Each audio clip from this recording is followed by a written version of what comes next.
Om Namo Bhagavate Vasudevaya. Om Namo Bhagavate Vasudevaya.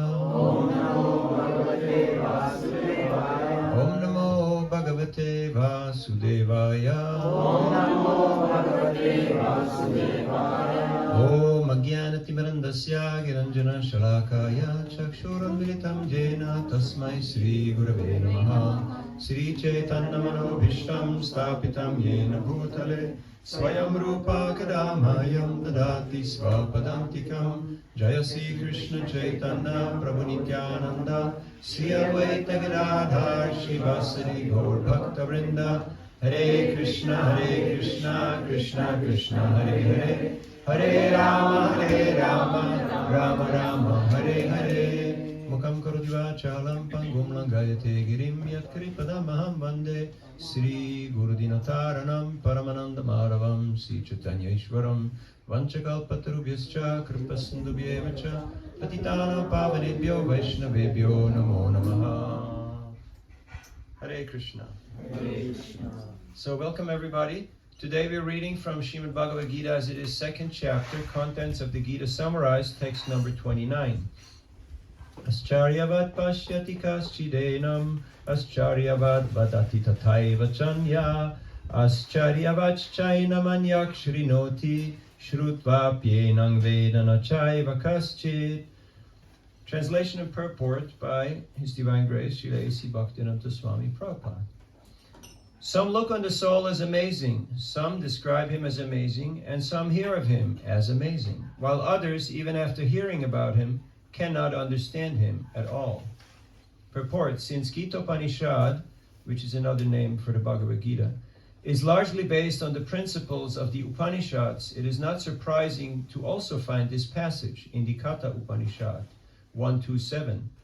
Shravanaya pibahubirya no labhya shrinvato pibahuvoya na vidyu ascharyo vakta kushalosya labta aschariosya gyata kushalunshishta. The fact that the atomic soul is within the body of a gigantic animal, in the body of a gigantic banyan tree, and also in the microbic germs, millions and billions of which occupy only an inch of space, is certainly very amazing.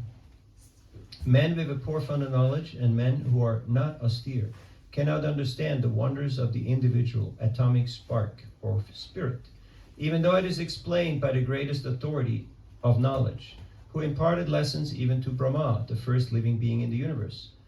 Owing to a gross material conception of things, most men in this age cannot imagine how such small particle can become both so great and so small. So men look at the soul as wonderful, either by constitution or by description.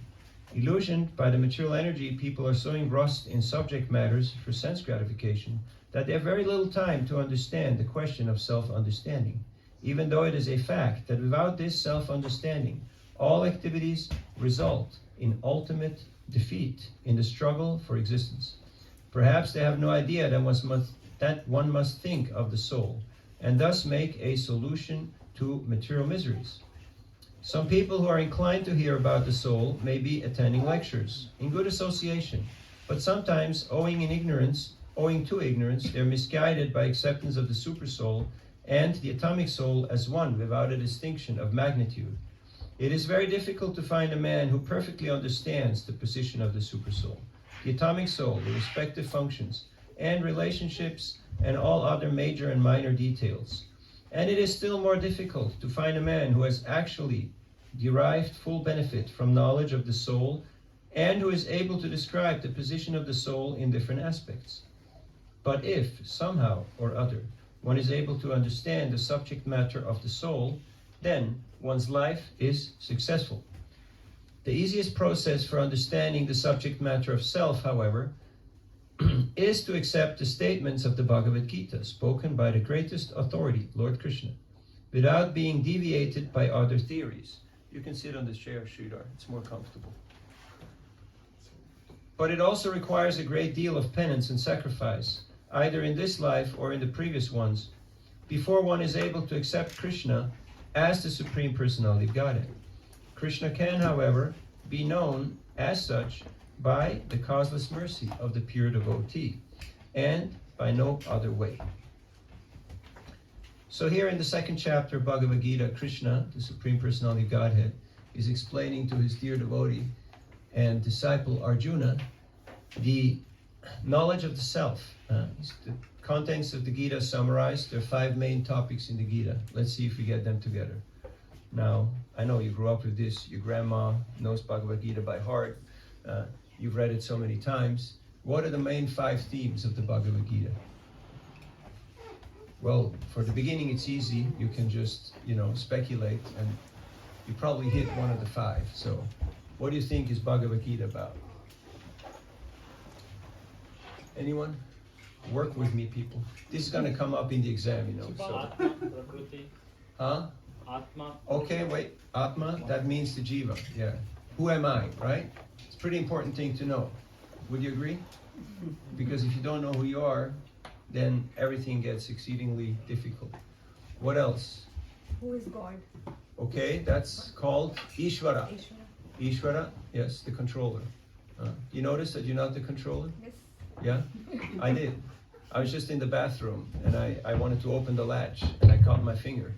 And if I would be God, this wouldn't happen, like I would design latches, those well-paid engineers would actually make them in a way that they don't cut your finger.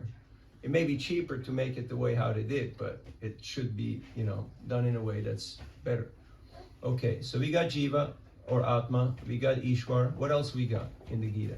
Main 5 topics. They're going to ask you in your company, to make a presentation of Bhagavad Gita.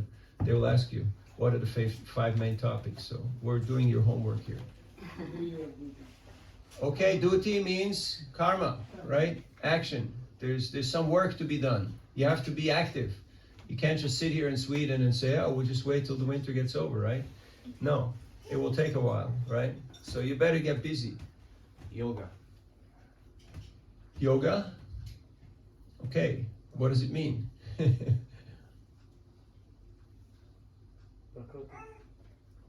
Prakriti. Prakriti? Okay. Material nature is a reality, right? And how to engage with material nature, that's called yoga. Yoga means connection, right? You have different forms of yoga Krishna is giving. What's the bottom one? Karma yoga. Next one? No, that's all the way at the top. You're jumping ahead. You're going fast track, huh? No time to waste. Gyan, yes. First you act, then Gyan, then what else? Ashtanga yoga. Ashram yoga. Ashtanga. Okay, which means Yama, Niyama, Asana, Pranayam, Pratyahar, Dharana, Dhyan, Samadhi. Okay, yes. Okay, which is part of, in a broader term, is also called Dhyana yoga, or the meditative form of yoga. It's meant to be meditation. So we have karma, we have jnana, we have dhyana. What else we got? Okay, finally. All right, it's been mentioned. Huh? You don't want to waste any time, right, with all the other stuff. You just want to go straight to the top, right? Just give me, just give me kulfi, You know kulfi? Yes. Kulfi? Do you like kulfi? Huh? Kulfi works, right? Kulfi, that's the stuff.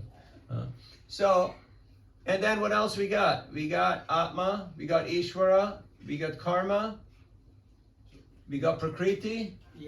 Time. Kala, yes.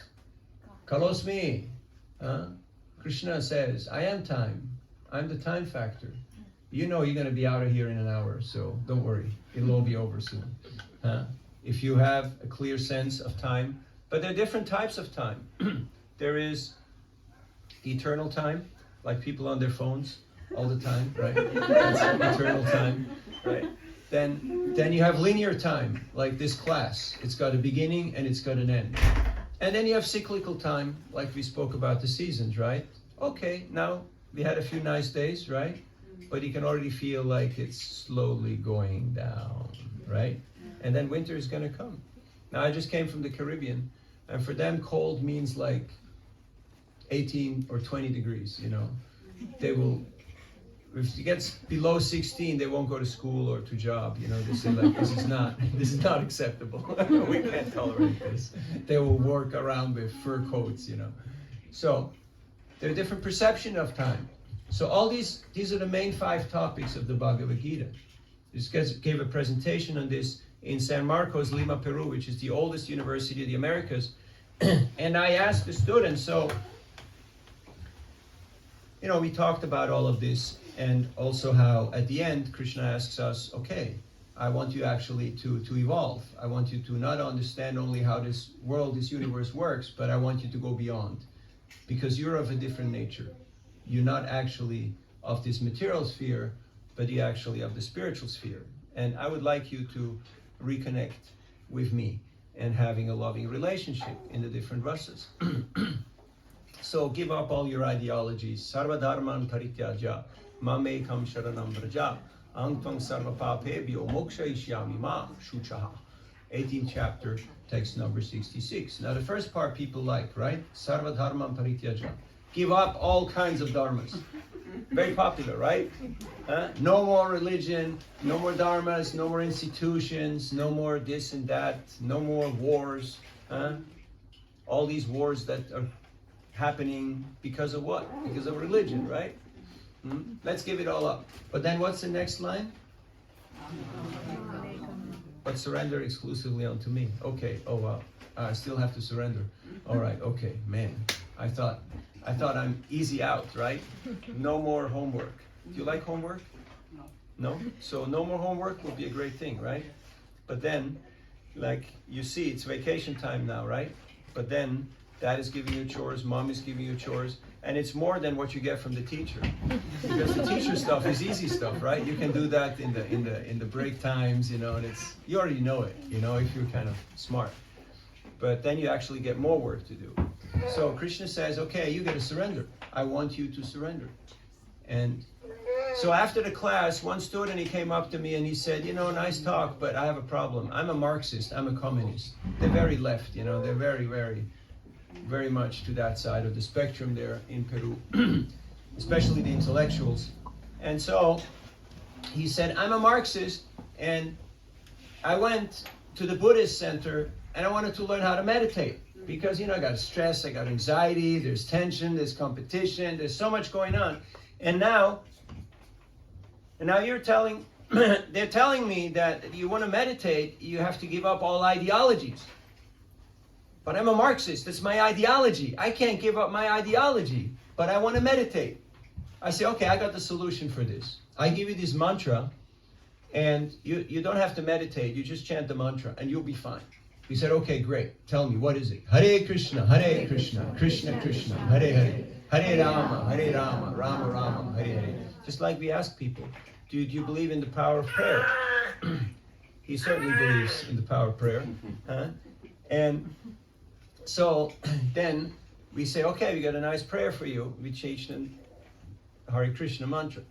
And sometimes people say, no, I don't believe in the power of prayer. So then we say, okay, so I'll teach you a mantra. Have you heard of mantra? They say, no, but you know, anything that helps, because I'm in trouble, you know, things are difficult. And then you teach them the mantra. So it doesn't really matter. Yena tena prakarena mana Krishna niseva. Whichever way you can remember Krishna, that is fine. Not everybody is born a Saraswat Brahmin. Any Saraswat Brahmins here? No? One. Okay.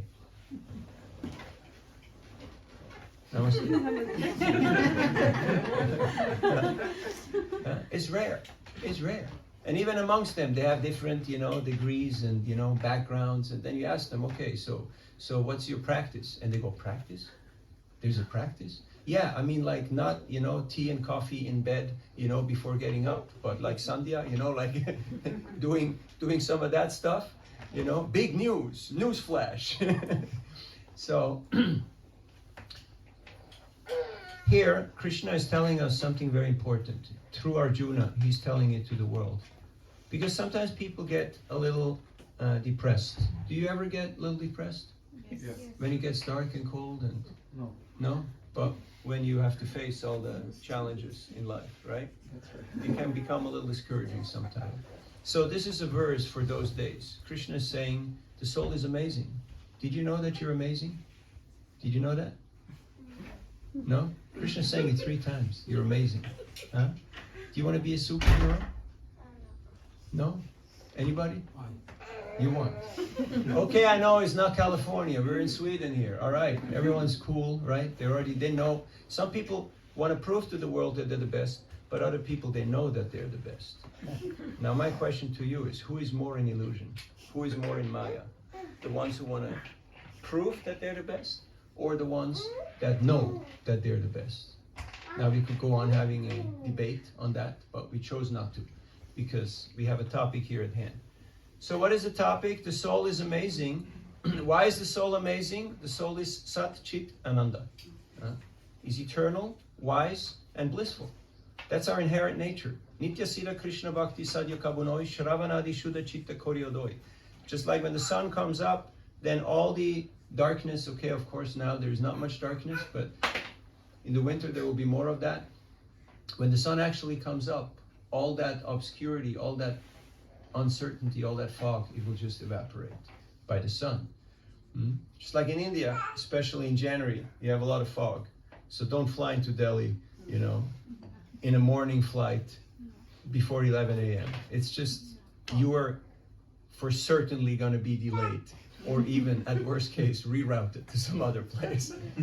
You have all had the experience, right? You've paid the price of experience of don't do this, okay? If you have any options. So the soul is eternal. And why is the soul eternal? Because we're a light force. We're Atma. We're part of Krishna. We're little parts of Krishna. And thus we have inherently his same qualities, his same characteristics. And also we're wise. We actually have this quality of wisdom, and we're blissful. We're actually happy. As you can see, little children, before you send them to school, they're actually happy. You've noticed? Right? Running around, screaming, yelling. I mean, they think they're singing, but actually they're screaming and yelling their heads off.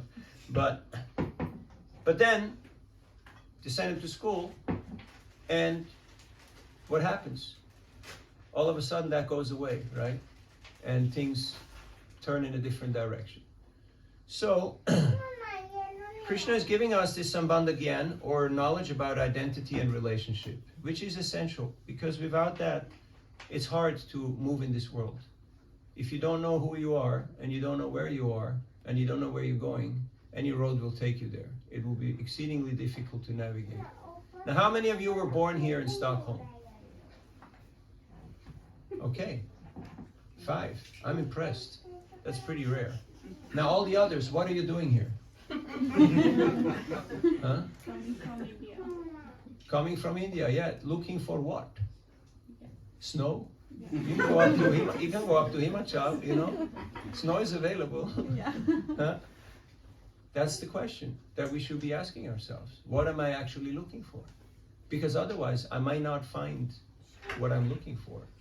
So it's a good proposition. Now, I was in Monterrey, Mexico, at the Tecnológico, which is like the equivalency of MIT in Massachusetts, and they pay $50,000, 500,000 krona per year just for tuition. And I asked them, so you learn how to read, you learn how to write, you learn how to count? They said yes. But did they teach you how to think?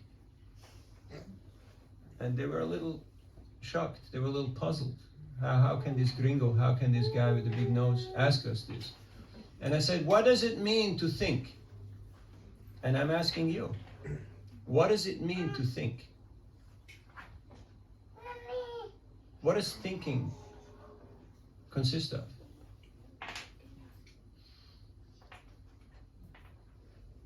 Being independent. Independent? That means you're not just rotely repeating like a parrot.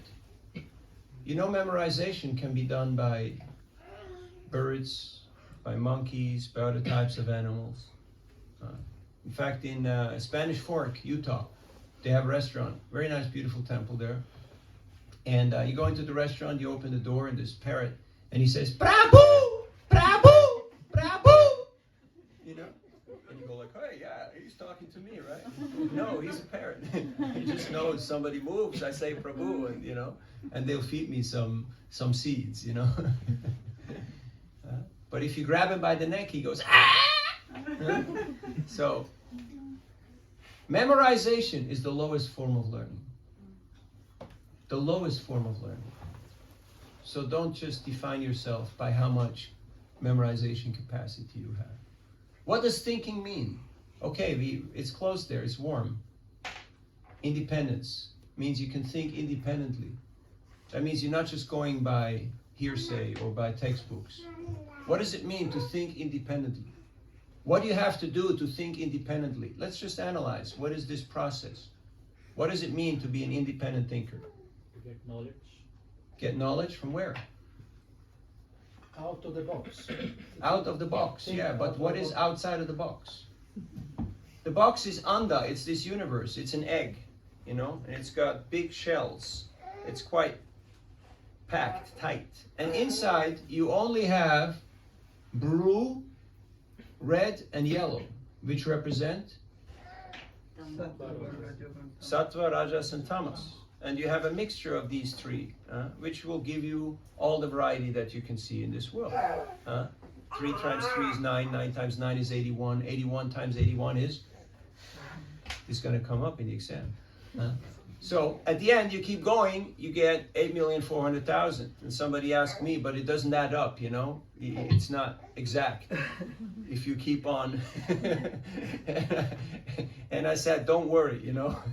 Don't worry. It will work out. It will work out. So this universe is a closed circuit. You can't get anything except blue, red, and yellow. Now, if you want to have different information outside of the box, where do you get it from? Experience. No, your experience is just of this variety. All your faculties, all that you have experienced is of these 3 different variables.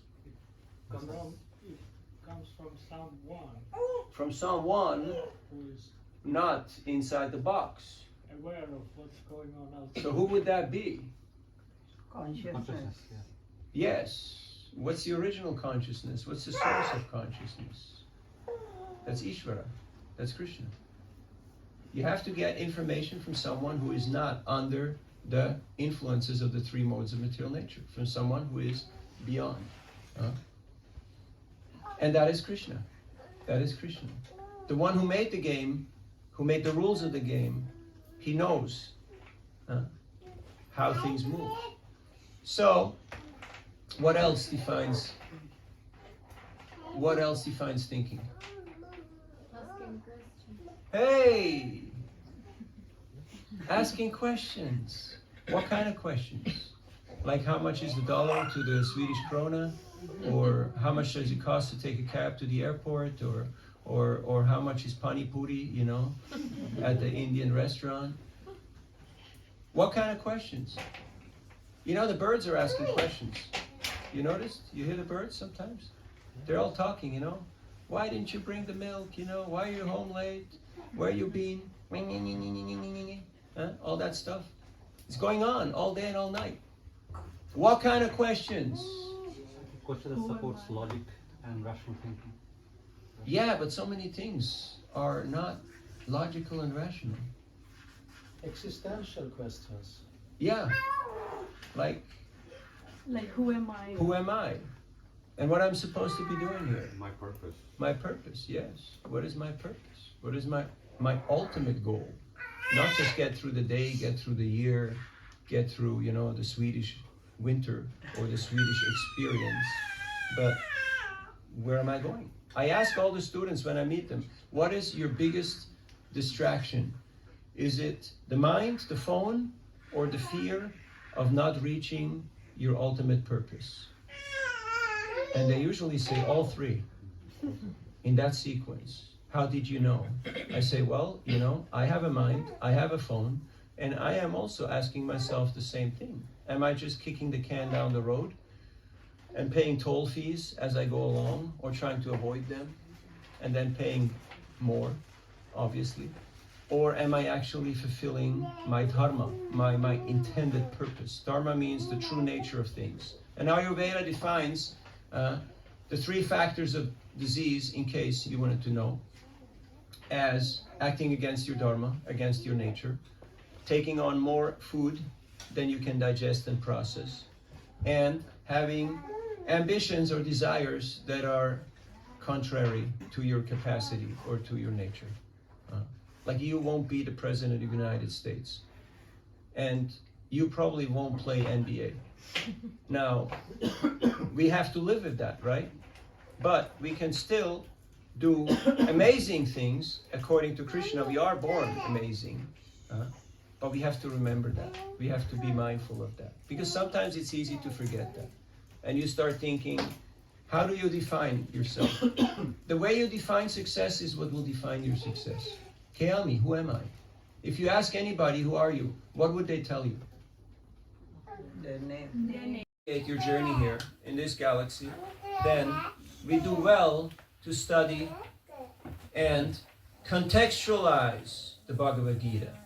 And that is not just asking questions, but asking relevant questions that are actually pertinent to the topic at hand of how to fulfill my ultimate purpose. And that is what Bhagavad Gita is all about. Now you can also learn a lot of stuff about sociology, about politics, about ethics, and so many other very valuable topics, which are all wonderful in and of themselves, but good is not good enough. Why is being a good boy and a good girl not good enough? Any idea? Good is the enemy of best. Good is the enemy of great. If you want to be great, sometimes you have to break a lesser rule in order to fulfill the ultimate rule. Can you give me an example for that? Have you broken rules? Yes. Never, right? You were fast there. Give me an example. I don't like to give my phone in school. Okay. So what do you tell them? You didn't bring a phone, right? I don't deliver it at all. Sometimes. You what? I don't give it at all sometimes. Okay. Okay. Other examples? Like a mother may give a child some medicine hidden in a sweet for the welfare of the child. Mhm. She's cheating the child, but for the child. Deceiving for the ultimate benefit of the child. Okay? Maybe the ambulance driver might break the traffic rules, but Yes. it's to save the patient. Yes. Sometimes you see someone, they're not really fully aware, and they're walking into the street, they can't see that a truck is coming or a bus, and you just grab them and pull them out of the road. And they will say, hey, why are you doing this to me? And you say, look, you've almost been hit. Or your neighbor's house is on fire, and they're stuck in the attic, and you go and you make a hole in the roof, help them escape. Now, if you do that in normal circumstances, make a hole in your neighbor's roof, not such a great proposition, right? But you can break a lesser rule in order to fulfill the higher rule, the ultimate rule. We all had at one point had to do that, consciously or unconsciously. Like I became a Hare Krishna devotee at the age of 15. I dropped out of 9th grade. Now you may ask yourself, how did I do that? That's a different story. But I had to break a lesser rule in order to fulfill the higher rule. And at some point, yes, you have to go against some of the norms in order to really make your offering, your contribution, to make a difference. And that is perfectly permissible. But that requires context. We have to understand context. And context is what Krishna is giving us here in the Bhagavad Gita, in this dialogue with Arjuna. And it's a dialogue. There's questions and answers. Have you noticed? And that's why it's so relevant, and that's why it's so attractive, because it's relatable. Do you ever feel that this speaks to you? You ever open the Gita, you have a problem, and then the solution comes right there in the shloka? Has this ever happened to you? Are you reading the Gita? No? It would be good, right? It would be good. Now you may think like, wow, you know, like after I gave that talk in Monterey, and these are like, you know, from undergrad to PhD, one person came up to me, one girl, and said, did you read this entire book? And I had to contain myself, not to chuckle. I was like, yeah, there's a lot of words in there. You know, it's called education. But no, I said yes, and a few others also. But we may say this is a huge book, but if you read one verse a day, how long will it take you to finish Bhagavad Gita? 2 years. 2 years. Is it doable? Yes or yes? Yes. Yes. Very good group. Okay? Now, if you want to sit in exit row, you have to say, yes, I am able and willing to open that window, that door. Otherwise, they'll seat you at the back of the plane in front of the toilet in a non-reclining seat, okay, as a punishment. So, the Bhagavatam will take you 46 years. Most of us can still do it. But we have to start today. Do you have a program for reading, for studying? How many of you have a program for reading, for studying? It's about 5 out of 50 plus people. So, homework, message to self, have an active reading program. Because whatever you put in is what comes out. Now, we're still scrolling, we're still consuming, we're still watching stuff and exposing ourselves to so much. But have you noticed how these things all, they create samskaras? Like today we had a samskara, right? What was it called? Annaprashna. Annaprashna, which may seem like something very ordinary, right? You put a spoon of sweet rice in a kid's mouth. Doesn't seem like very spectacular event, right? But can you explain why it is a samskara and what does samskara mean? Now he went to Gurukul, you know, so he can tell. Well, this is a samskara because it's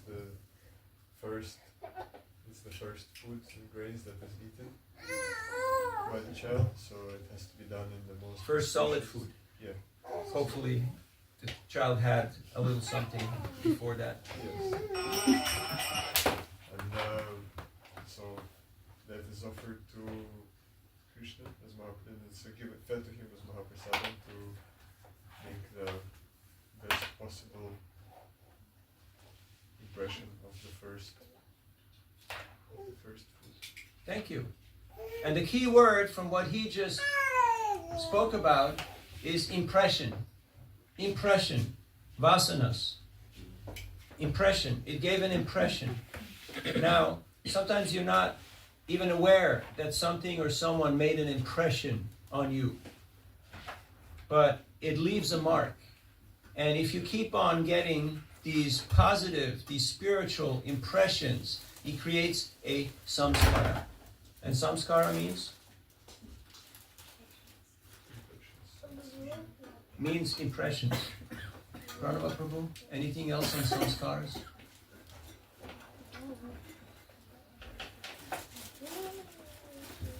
Any other definition of the word samskara? Reborn. In other words, you're a different person now. A rite of passage, like you, it's a samskara.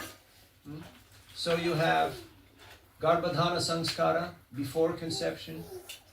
Then you have name giving.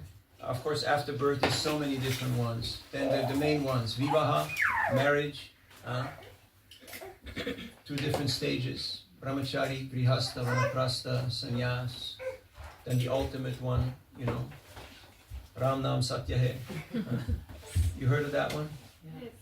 Sometimes people, they're doing amazing things, you know, to become popular. I know you don't do social media, right? You don't do media at all. You're living a happy, healthy life.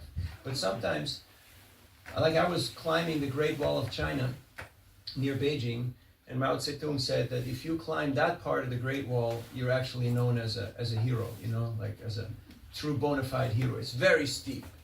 And there were so many people up there with selfie sticks that they were basically running over each other and almost falling off the Great Wall. And what was very shocking to me was that they were all buying, it's okay. We have some troop movement here. That they were all buying cheap Chinese souvenirs. Can you imagine? In China, they were buying cheap Chinese souvenirs. Now, Why am I telling this story about China? Because people are doing outrageously dangerous and stupid things just to become popular. Have you noticed? And it's kind of, shocking sometimes.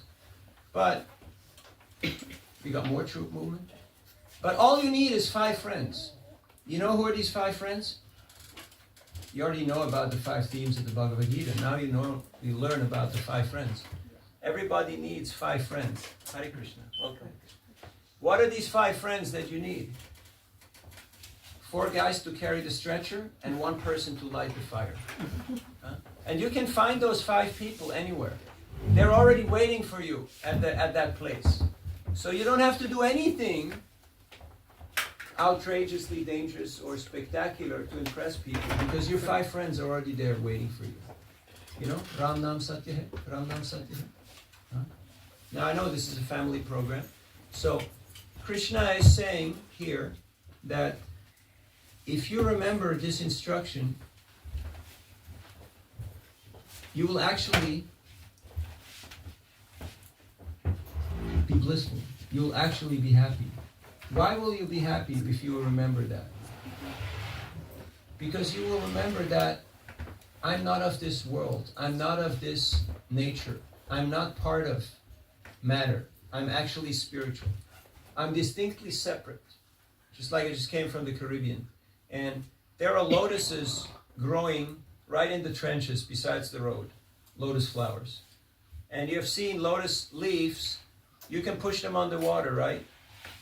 Yeah. And then what happens? They go up again. They come right back up. And what happens to the water? Yeah. It just pearls off the leaf. Yeah. Amala jala jala jivana talamala. Our position in this world is like a drop of water on a lotus leaf. How secure, how stable is your position here in this world? As secure as a drop of water on a lotus leaf. Any moment. Okay, gotta go. Huh? Job moves somewhere, something happens, family, politics, etc., health. Huh? We're not in control of these circumstances. So, just like we're not in control of, our audience, because people have that little bit of free will that everybody has. That is a gift that Krishna has gifted to us. Now, that is actually the only thing that is our property, is that little bit of free will. And if we take that and we say, Krishna, thank you for giving me that, and I gift it back to you. Just like when you go to Ganga and you take snan, you take bath. Then you take a palmful of Ganges water and you offer it to Ganges. Now, what sense does it make? Doesn't the Ganges have enough Ganges water? Yeah. Yeah, you would say so, right? So what is accomplished by this act of taking a handful of water and again pouring it into Ganges? What's the point to it? Your kids will ask you that, why are you doing this, Mom? So, what is your response? Offers Gangaji. You offer it? You offer what? Gangaji's water. to Yes. Gangaji. But she already has plenty of more water. What are you offering? Are you offering water or are you offering something else? Gratitude to the You're source. feeling Huh? Gratitude to the source. Gratitude. Gratitude. Thank you. Your love. Your bhakti. There's plenty of water there. It's like if the kid goes and buys a gift for parents. Where did they get the money from? Parents only. Yes, hopefully. Hopefully. But the parents, they appreciate. Why? Because it's gratitude. It's thank you. Huh? Because of you, I got this. And now I'd like to show my appreciation. So that's why there is yajna. That's why it's so important to do yajna. You remember in the purport where this point was mentioned that we should not give this knowledge to people who are not austere. How do you make someone austere? Tell them to move to Stockholm? That will make them austere, right? But in the Caribbean, or in the Bahamas, or in Hawaii, or in Bali, how do you make someone austere? Show me the money. Does that make people austere? Oh yes, that does make people austere. Have you noticed? Huh? Yagya dana tapa karma. As soon as you ask people to engage in acts of sacrifice, of austerity, of charity, it makes them austere. Why? Because it's an effort. It requires a sacrifice. But it's good. Why do you send your children to school? If you have enough money, if there's enough in the trust fund, why would you send your children to school? Any idea? Education. Education, yes. Which means? Education gives them a way to lead a proper life. Proper life. Yes. What means proper life? Without education, I think senseless. Body becomes senseless. Yeah, senseless means like animal existence, like animal life. Ahar nidra bhaya maitun. Eating, sleeping, mating, and defending. If you want to do better than the animals, you have to get an education. And that's not just school or university, but this is the school of life. The school of life, to learn about Dharma. That there is more than dog eat dog or, fighting with this one and that one. Oh, I got bigger guns. My daddy's stronger than your daddy. Huh? You know all that kind of polemic that's going on from the top to the bottom, from the sandbox all the way. So, that's why we have to pay attention. But right now, because we cannot contextualize it, we think that this is archaic, this is ancient, this is... Huh? One fellow was challenging Srila Prabhupada. He said, Swamiji, why are you charging for this Bhagavad Gita? Huh? Krishna spoke Bhagavad Gita for free, right? So why are you asking people for money? You heard that argument before? Huh? Is God so broke that he has to ask for money all the time? Huh? No. So Prabhupada here responded, he said, yes, the knowledge is spoken for free. Where did Krishna speak Bhagavad Gita? The man said, Kurukshetra. Prabhupada said, yes. Kurukshetra, Delhi, 50 rupee transport charge. The man said, okay, I'll pay for transport, but I don't pay for the book. The man said, okay, the book is for free, but you give. That's the point. You do dan. You have to give something, because otherwise you'll take it for granted. Have you ever seen your eyelid? Have you seen your eyelid? In mirror. Why not? It's too close to you. You don't have context. You don't have perspective. You can't see it because it's so close to you. So in a similar way, when we hear about Atma, eternal, wise, blissful, we think like, sounds great, but I forgot. I got too absorbed in my current situation here. So Krishna is reminding us of this.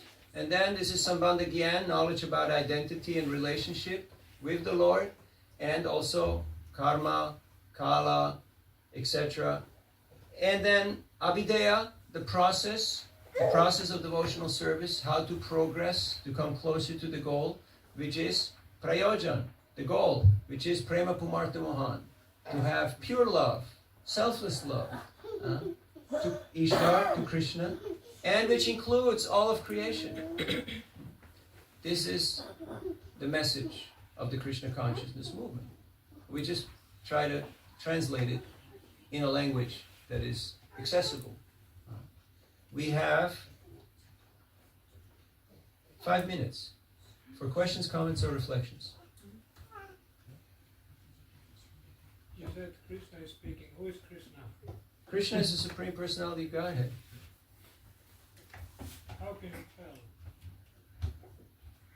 I can't tell because I am insignificant, but Krishna explains, he reveals his own nature.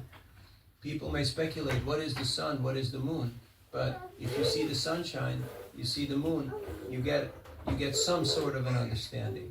But then you can study about it from different angles and perspectives, but unless the person reveals himself, you will never really know.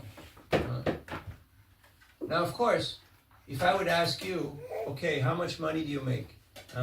And how much asset do you have? Etc. you would say, hey, none of your business, right? Unless you're an American. You tell everybody everything in the first 3 minutes, right? Have you had experience? Yeah. Yes. I'm a bit the same sometimes. Yeah. Sometimes I speak a bit too much. Yeah. They tell you everything in 3 minutes and then they walk away. But that's not what we consider cultured, you know? You don't reveal everything about yourself to everyone. So Krishna is giving us this information, but he also tells us that if you want to know my true nature and you want to have a intimate, a loving relationship, then you have to follow this process. This is the process how you actually get to know me. Huh? And that is bhakti. Bhakti mama vijanati yavanyascha tataha tato, and so on. Bhagavad Gita, many verses. You like a chapter that you want to memorize, take 12th chapter of Bhagavad Gita. Huh? Krishna says, if you do this, you'll be dear to me. You develop this quality, you become dear to me. Huh? You avoid this, you don't do this, you become dear to me. So you want to become dear to Krishna? Learn the 12th chapter of the Bhagavad Gita. It's a good proposition. Even for those of us who have, jumped through all the hoops and gotten our degrees and gotten our, we ticked off all the boxes. But we have to keep our mind and our intellect busy with Krishna. Otherwise, what happens? Huh? Gossip. Gossip. You heard of gossip? He said, that she said, that they said, that they did, the other one, and so on. Huh? No, Krishna gives a clear solution on gossip in the 17th chapter of the Bhagavad Gita, text 15. Anudvega karam bhakyam satyam priyam hitam chayat. He says, talk should be pleasing, beneficial, and truthful, and in relation to Vedic wisdom. Then actually, it is proper. Otherwise, don't engage in it. So there's a lot of sound, there's a lot of energy out there. Become more conscious. Renegotiate your relationship with technology. And you will see how your quality of life increases by at least 108%. Would you like to increase your quality of life by 108%? You know that little flight mode button? Yes. Use it, okay?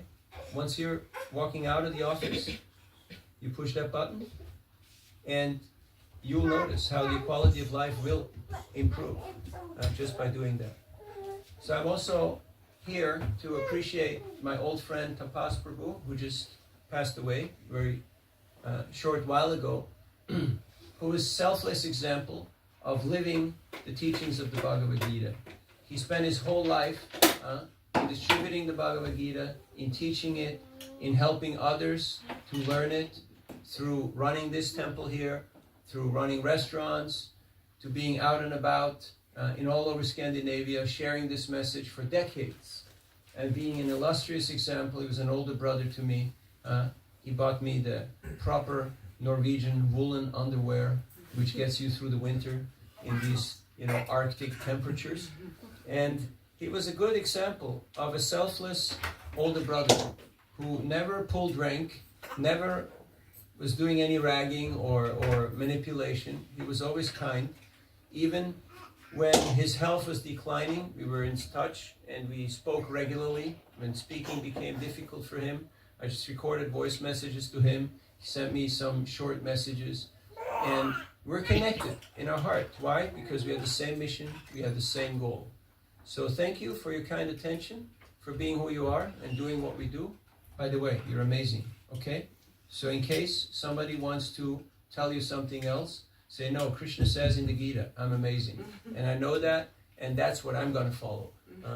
And the rest is the rest. So don't worry about what goes on in the world, because it's slightly outside of our circle of influence, as you may have noticed. I just noticed it while using the bathroom a few minutes ago. So, and we're very grateful to His Divine Grace A.C. Bhaktivedanta Swami Prabhupada to leave Vrindavan, the perfect place to come to New York, to give us this path, this message of bhakti, to give us this sangha, where we actually have sangha, seva, and what's the third thing? Sadhana, practice. So people will ask you, okay, so you're a Hindu, you're a Saraswat Brahmin, you're a IIT, NIT, whatnot, wala. What's your practice? Huh? Like the panwala and the dogwala and the the banana wala, they have their practice. They open their shop, they clean the road, they put out their things, and they start selling. What is our practice? And people say, no, look here. You see? I say, no, you bought this for, it was, two rupees, and now it's 20, with inflation. Yeah, you have your swastik or your om or your star or your cross or your whatever it might be, your moon. What is your practice? And they ask, there is a practice? Yeah. I took a flight in the Caribbean, and an Indian gentleman, probably from eastern UP or Bihar, he was right next to me on the flight. And so he was watching me. I'm reading scripture on my phone, and he was laughing and chuckling and saying that, that it's funny. He said, did you know that you can't become a Hindu unless you were born a Hindu? And I said, really? Why would that be so? And he started going on and on and on and on, giving me different reasons. And at one point he stopped and he said, actually, I don't know. And I said, yes. That is the first good thing that you said in a long while. And I gave him a few reasons why. And so then I told him that I'm an Italian, German, Swiss, Californian, Hare Krishna, which you can define as Hindu. And he was a little bewildered. So he went back to eating his hamburger with his girlfriend. And I said, okay, we'll leave it at that. So use your energy and your time wisely. Krishna has given you that time and that energy and that capacity to communicate. So use it wisely in a beneficial way that will actually help people. Because people are sick and tired of polemic, of propaganda, of debate, of argumentation. We know what the problems are. Kam, Krodh, Lobh, Moha, Mada, Matsarya. That's the problem. Not the guys in the north, south, east, or west, but our own material conditioning. So we need a little help from our friends. For that we need Sangha and we need Seva. There's a lot of service opportunity here, as you may have noticed. This is a big place, and we need help of all sorts. Now Krishna doesn't need any help because he's Swarat, he's completely independent. Like Mother Ganga, she doesn't need any Ganga job. She got plenty of that, and then some. But we need Seva. So if you want to become part of the team, if you want to become part of the inner circle, if you want to get a higher security clearance, Seva is the key. And anyone who is a Sevak, anyone who is doing Seva, can give you Seva. Because devotees are not insecure, territorial. They're generous. So they will share their realization, their heart, and their Seva with you. And they say, yes, you please do. You please help. And you can help in any capacity. It's not about money. It's not about this or about that. But it's about taking the opportunity. And I'll leave you with the last story. We were up in Rishikesh, the self-proclaimed yoga capital of the world. I always took 10, 12 boys up there to do Nagar Sankirtan. We're chanting and dancing on the streets of Rishikesh. How many of you have been to Rishikesh? Okay. All the others, you should go there, okay? It's a nice place. And if you like, you want to dare a little, you go up to Badrinath. You can do Char Dham. But just Rishikesh, it's a really beautiful experience. It's on the foothill of the Himalayas, just where the Ganges comes down. It's pristine, you can drink it. You can see the bottom of the Ganges. And there's 3 big bridges. So in Lakshman Jula, the middle bridge, we're chanting and dancing. And because it's a small bridge, not a car bridge, only for foot traffic or scooters, we're creating a traffic jam. Jamila, you know? You know Jamila? Jam, yeah. So nothing moves. And people start honking and yelling. And after some time they realize this is not going to work. So what they do, they get off the scooter and they come and join the Harinam. So we're all just chanting and dancing. It just becomes a big crowd. Even the policemen, everybody, it's like Haribol. And there's a beggar there, not a sadhu, but a professional beggar, you know. So he's sitting there And he's got his little cup, and he looks sad, and he's watching us. And after about 10 minutes, he decided that being a beggar is no fun. So he picks up his cup and puts it in his kurta pocket. And he comes down and he joins the Harinam. And he starts chanting and dancing. And after a while, he starts chanting and dancing real like, Bollywood style. Like really going out, like, working the crowd. And then after a while, he reaches in his kurta pocket and he takes out a whole stack of cash. And he's waving it around like this. And then he takes notes and he puts them into all the pockets of all the devotees who are chanting and dancing there. And he's showing to everybody, I'm not a beggar. I'm a generous person. He didn't say that, but he showed that demonstratively, and everybody got it. So this is what bhakti does. It turns beggars into generous person. Because in this world, we're all beggars. We all came with nothing, and we're going to leave with nothing. Sorry to break the bad news to you, but all the toys go back on the shelf. The only money you own is the money you gave to Krishna. And everything else is toll fees to wherever your destination might be. So use your energy, your time, your resources, your love, your affection wisely so that it can actually be beneficial. You can actually help us. We want to be part of the solution so we're not part of the problem. And that means taking that leap of faith, what Krishna is telling us here, surrender, yes. Give up a little bit of your ahankar, of your upadi, your abhiman, and come closer to Krishna. We're all here for a certain purpose, not just to pay the bills and to kill time till time kills us, but we're here to achieve our ultimate objective, which is prema pumartha mohan, the highest aspiration, selfless, unconditional love to the Supreme, which includes all of creation, including this little universe, including everyone in it. So once you are in touch with the center, with the source, you're in touch and in harmony with everyone and everything. Thank you very much. Hare Krishna. Srimad Bhagavad Gita ki jai. Hare Krishna, Krishna Krishna, Hare Ram, Ram, Hare Hare. Okay, now somebody has to tell us what we want, because usually there is some announcement after the talk. I have actually one question, but I don't know if you can take that. We want to chant Hare Krishna. You can try. Thank you. Srila Prabhupada made this very famous statement that impossible is in the Fool's Dictionary. And I kind of feel for myself at least, I'm so much like limiting myself, like saying, no, but this is, you cannot do that, this is just, you are so conditioned. How far can one stretch this statement in one's own life? And you said that soul is amazing and we have amazing capacity. Srila Prabhupada just proved it by his life, but he cannot be Srila Prabhupada. But can you mention something about that? Yes, thank you. Of course, the soul is Satchidananda, so Krishna can empower anyone and everyone who teams up with Krishna.